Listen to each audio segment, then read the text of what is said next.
Hey folks, Real Honesty with John Rithlin. I'm John Rithlin. This is Times in Wrestling That Pissed Me Off, Redux, Part 3. And yeah, just, short introduction. Those of you remember 2 years ago I did a whole bunch of Times of Wrestling That Pissed Me Off. 21 episodes, whole bunch of stuff that I did. And I got a lot of suggestions from people, a couple in YouTube comments, a couple in DM on Twitter, some that I forgot about. And they suggested stuff to piss them off. They go, hey, maybe this would work. And quite a bit of it has. So I'm probably going to end up going to pretty close to 21 episodes here. So those of you that watch first two parts, now this isn't necessarily ranked in importance. This is just ranked in like how I wrote stuff down. And it's between 15 to 20 minutes. No less than 15 minutes. I mean, I'm going to make sure I rant about at least 3 subjects per. But I don't want to go more than 20 because that way it's nice bite-sized chunks and everything. And you guys can enjoy what I have to say without devoting all your time to watching my videos. Even though I appreciate everybody for watching, I know everybody's got lives and you can only devote so much time. And some of you all that watch got your own YouTube channels that you got to contribute content to. And keep doing that, by the way. You guys are all awesome. You know who you are. Keep doing great things or whatever. And thank you guys for supporting my channel as I do this for myself, to hang out with my best friend who's obviously not here right now as I'm at my own house, and just for entertainment purposes. Angry rants or whatever aside, but now here we go. So David Arquette as world champion. I've ranted about this multiple times. And I even did like an 8-minute rant. I think it was like sometime in 2016, where on the day of him winning the world title, I actually did a 16-year reflection. Maybe I'll do a 20-year reflection in the year 2020, of course, if I'm still making videos by then.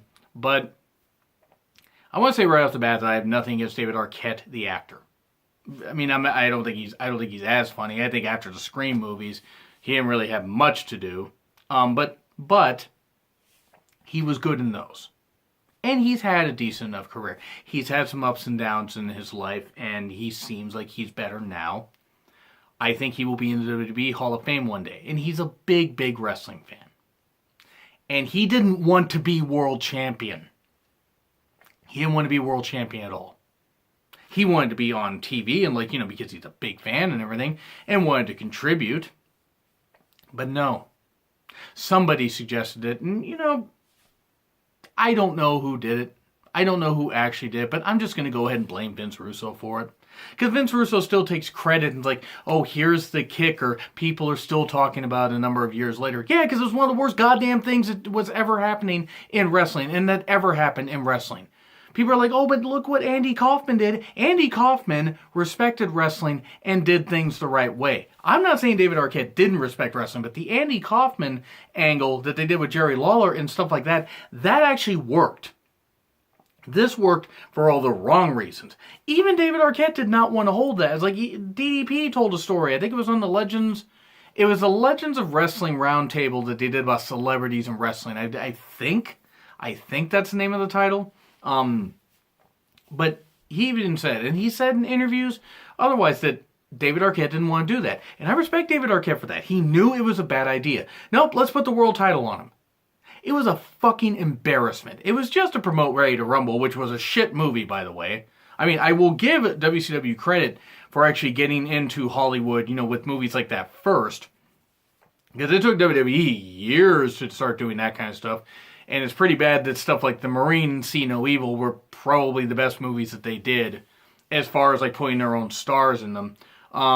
Oculus, yeah, I didn't really care for Oculus. The Call was okay.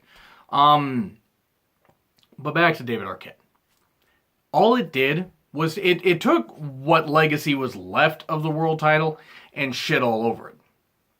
WCW already was in the shitter by that point. Nothing was going to pull it out of that goddamn tailspin. It was rotten. It was going down the shitter more and more and more. A merger with AOL Time Warner was taking effect. It was going to take a full year, so by I think January 2001, it was going to be set in stone and everything. Very little was going to save it. But then they get You make an actor the world champion.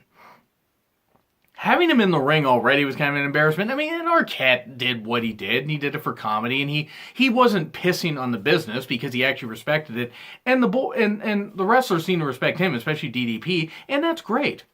He obviously meant a lot. The wrestlers didn't seem to hate him for it because he respected what the business was. But the mere fact that he was world champion is right there proof of why Vince Russo is one of the biggest fucking jokes that was ever in wrestling.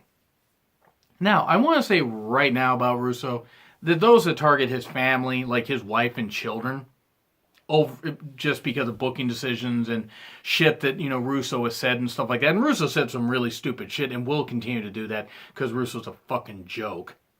And a lot of people that work for him are fucking jokes. Not that anybody that works for him will ever watch this video. Because you'd have to know how to turn on a computer first. And you'd actually have to have the guts to confront people confront people that don't agree with what you're saying. And yeah, there are certain people that will know who I'm talking about. But I've had such disdain for Vince Russo as a wrestling fan. Was everything he did terrible? No. I would argue that Jim Herd did a whole bunch more damage to the wrestling business than Russo did. I would argue, had George Scott been around in WCW long enough, I would argue he would have done just as much damage. Ted Turner buying WCW, actually, and putting the people in charge that he did more damage to the wrestling business. Yes, Vince Russo has caused a lot of damage to a lot of companies, WCW and Impact, but for those that are saying that, Russo's the sole reason WCW went out of it, no. The Rise and Fall of WCW book, by the way, is great, and I would recommend that people check that out, because it details a whole lot of stuff. Not just about Russo, but about a whole bunch of things as to why WCW went out of business. But here's the deal with Arquette. He couldn't wrestle. They made him a world champion. It was ridiculous. If they had him in the ring as a comedy act or had him in DDP's corner and this kind of stuff, it would have made a lot more sense. It was stupid. It was fucking ridiculous. It was an abortion. It was a goddamn abortion. Not David Arquette the person. But David Arquette, an actor, being the world champion, you might as well have just slapped every single wrestler in the face.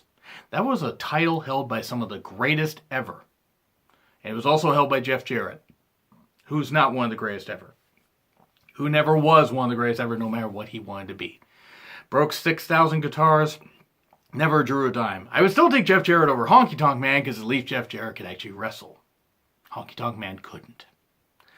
But David Arquette, that whole thing, he screwed over DDP and helped Jeff Jarrett win the, world title at Slamboree 2000. He made an appearance at, I want to say, New Blood Rising. Arquette obviously loved wrestling. He made a couple appearances in WWE. I'm not knocking the guy. As far as that, the decision to make him world champion was fucking ridiculous. It was fucking atrocious. So that's really all I gotta say about that. And that's the end of the show, kidding. One more rant at least. Possibly a second rant, depending on how long this one goes. Warrior versus Hogan, Halloween Havoc 1998. This match aged me by about 10 years. Because one, Warrior couldn't work for shit, and I don't care what other... You guys can think Warrior worked, and that's fine. Warrior couldn't work for shit. He couldn't work for shit in 90. Why the fuck was he going to be able to work for shit in 1998 when he hadn't given a shit for a few years? The only reason Warrior was brought in was for Hogan to get his win back. I don't care what anybody else fucking says. That's just my take on it. Because what other reason would there be? Was Warrior demanding too much money? Probably. Should he have not been demanding that much money? No, because he wasn't worth the money that he was paid. Sorry, he wasn't. The guy was pretty much just a joke and pissed on everything in the wrestling business. And I'm not taking that whole redemption thing proper. I'm not taking that redemption angle, and everything that he did. If him and Vince made up, and if him and other wrestlers made up, great. I ain't by for a fucking second. I ain't by his stinking speech. I ain't by any of that stuff. And sorry, I didn't miss Warrior when he passed away. I didn't wish that he died. It's unfortunate his children were left without their father. I really give a shit about Dana Warrior. She's as much of a freaking egotistical cunt as he was. Maybe more so. Since she's a charity ambassador and oh, she's such a great person, you know, the stupid Botox injected cunt. But back to Warrior and Hogan. This is why I hated this match so damn much. Now, one, Halloween Havoc 1998 should have been a big, big landmark event for them. Because one, it had DDP versus Goldberg, and pretty much Goldberg's best match in WCW, or at least one of the best ones. I would argue that DDP got more out of Goldberg than most anyone did. And DDP should have been the one to break the streak, by the way, but that's not something necessarily to piss me off because it was what it was. I heard rumors of DDP may have turned it down, may have not been the one to do it, wanted to be the one to do it, which, if true, fair. The Warrior and Hogan, the timing from the very opening was ridiculous. I mean, the whole build from, and by the way, I will do a 20-year reflection on Warrior's time in WCW later this year, probably around the time of his debut, which was, let's see, August 15th, 1998. Just somewhere around that time, so somewhere just right before SummerSlam. They're trying to do the lockup thing and this kind of stuff, you know, to test the strength. Here's the thing. Their Mania 6 match had some magic to it, and it had some magic to it because it was two baby faces where there was really, it was like, who's going to win? And it was lightning in a bottle. There was, you know, no way to recapture that. They could have tried to do it at Mania 7 and it wouldn't have necessarily worked. But now it's 8.5 years later, actually. Neither guy is very good in the ring. Hogan was like a part-timer by that point. Because after this, I think he made one appearance and then was gone for a couple months. And he'd be on TV and then he wouldn't be and this kind of stuff. And whatever, and I mean, that had to do with his contract, so... But Warrior, from his debut to his time at Fall Brawl 98, I mean, and then this, it was torpedoed from the start. I mean, one, Warrior didn't give a shit. He clearly didn't give a shit. He wasn't a great athlete. He was not a great worker. He injured himself getting out of the cage at Fall Brawl 98, which, I mean, look, I'm not going to say I could ever get in the ring and wrestle. That's why I never did. Too many head injuries, you know, too many concussions, and also I just wasn't built for it. But I do respect wrestling. Warrior never respected wrestling. And this match was proving you had this match that was just, it was so embarrassing. I mean, it's like, I will watch it at some point. I might even watch it and record my reactions to it. Maybe I'll, you know, try to get Chris in on. Him and I can watch that, but we're watching this, I'm watching this, and I'm just so embarrassed watching it. Because it's like, they rest holds, bad power moves. The crowd was already getting restless at some points, and one of the biggest reasons as to why this match was seen as such shit, the fireball. Hogan's trying to light the flash paper, he just can't. It goes off in his face, burns off his eyebrows, and his Fu Manchu and stuff like that, or at least burns off his eyebrows. And he's bleeding from that, which, okay, that's going to happen. They already couldn't, the timing was so fucking off before that. That was even worse. The crowd was laughing. And then you had somebody where it's like, I think it was, you had Horace Hogan run down and hit Warrior with a weak-ass chair shot. And then Hogan managed to get the win.